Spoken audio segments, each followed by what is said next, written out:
But welcome to my funeral. And this is the part of the funeral service where we air our grievances. And I got a lot of problems with you people.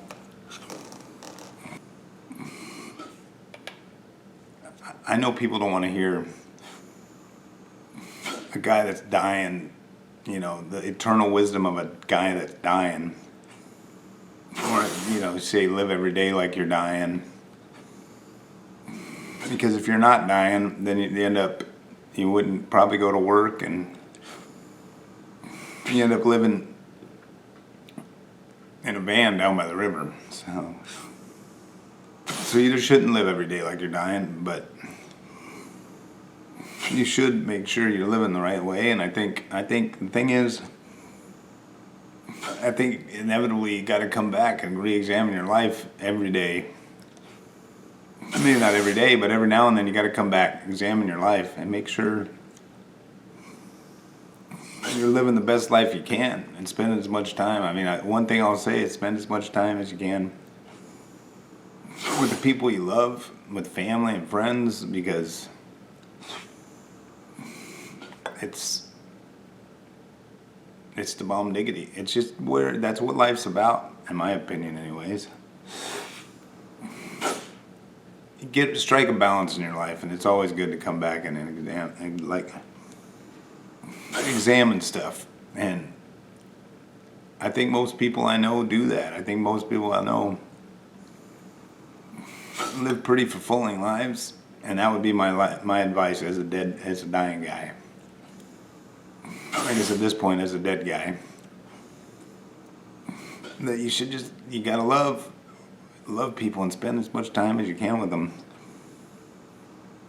Life's all about experiences, and you're never gonna remember. You're never gonna go, I remember St. Patty's Day 2011 when I was at work. You're gonna remember doing stuff with people you care about. So, and anyways, that's all my tidbits.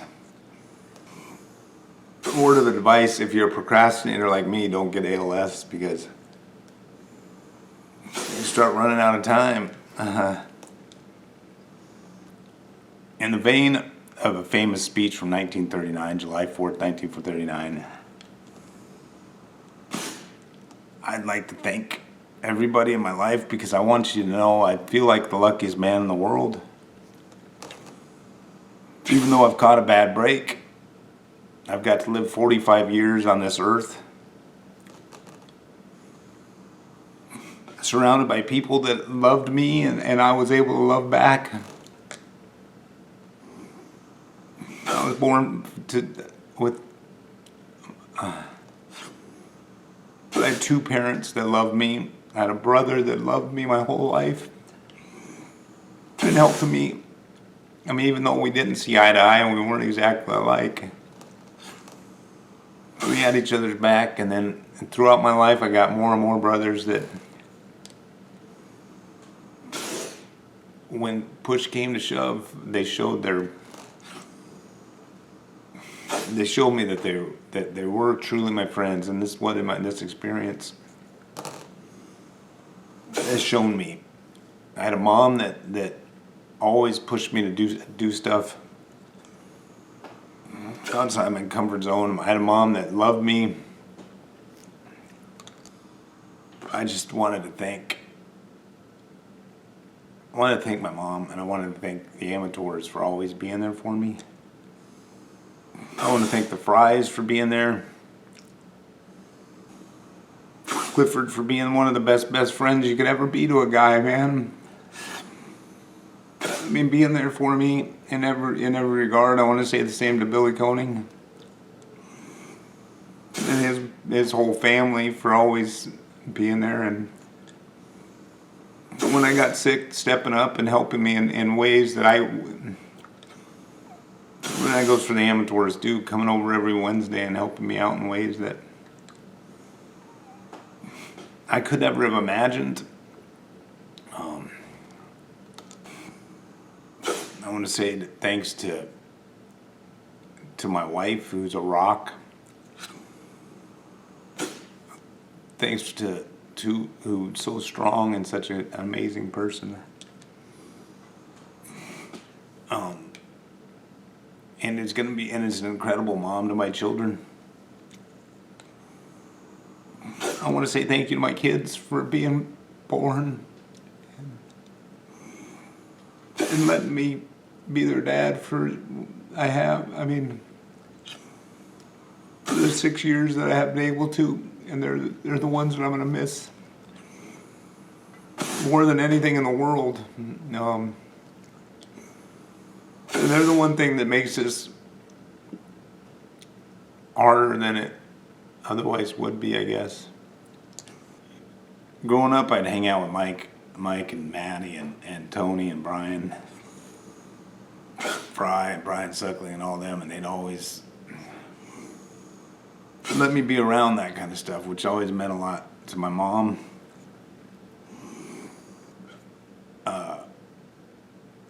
Then in high school, I met Cliff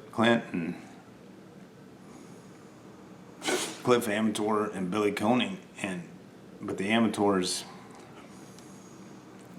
have always opened their house and their family up to me, and it's meant the world to me on a level that I can't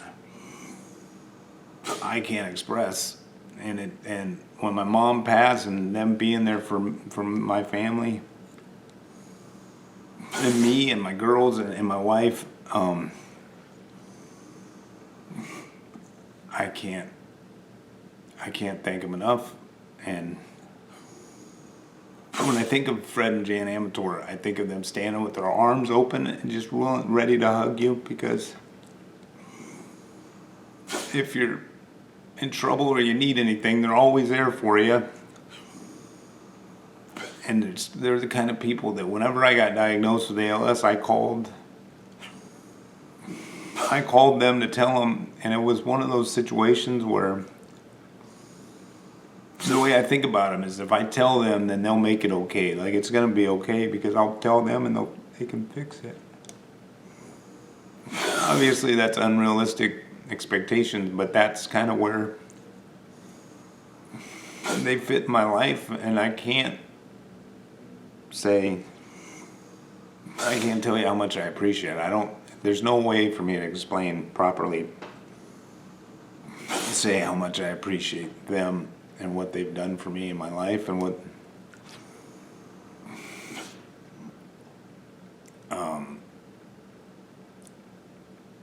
they mean to me.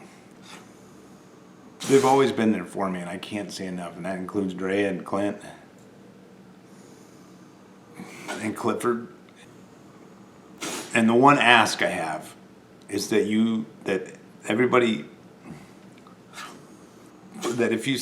take care of my girls. And my wife can do it, but she's gonna need help. And I don't think my kids are perfect, and I think after I go, they're gonna have some bad times. And it's not gonna be easy for them, but I just ask that people be there to support them and give them hugs and let them know. Remind them that I loved them. And give my wife a hug, because it's going to be hard. And it's going to be hard for her, and I love her so much, and she's so strong.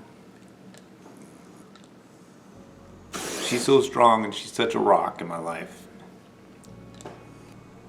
I just want to say thank you.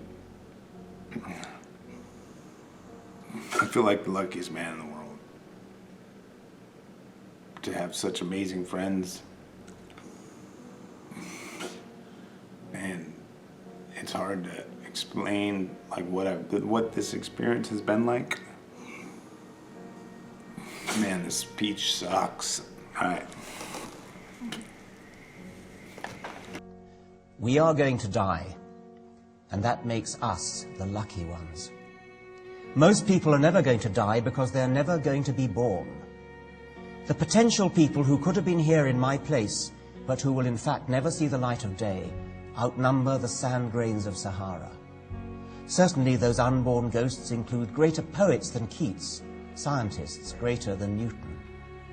We know this because the set of possible people allowed by our DNA so massively outnumbers the set of actual people. In the teeth of these stupefying odds, it is you and I, in our ordinariness, that are here.